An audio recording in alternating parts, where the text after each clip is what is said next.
इयत्ता 8वीच्या इतिहासाच्या पुस्तकातून मराठा साम्राज्याचा विस्तार दर्शवणारा नकाशा हटवल्याच्या निर्णयावरून वाद निर्माण झालाय। छत्रपती वृषालीराजे भोसले यांनी या निर्णयाचा तीव्र निषेध केलाय। त्याबरोबरच या निर्णयाच्या विरोधामध्ये साताऱ्यात 24 एप्रिल रोजी शिवतीर्थावरून निषेध मोर्चा काढण्यात येणार आहे।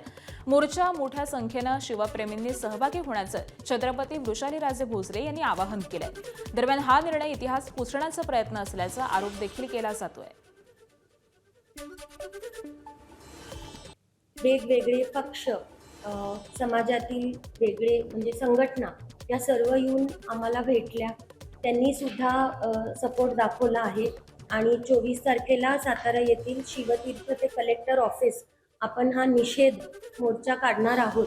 याच्यासाठी सर्वांनी समर्थन दिले। याच्यानंतर ज्या मोर्चा आम्ही निषेध मोर्चा काढणार आहोत याच्यानंतर सुद्धा दखल घेतली गेली नाही तर PIL याचिका सुद्धा दाखल करणार आहोत। कायदेशीर डेफिनेटली जाणार आहोत।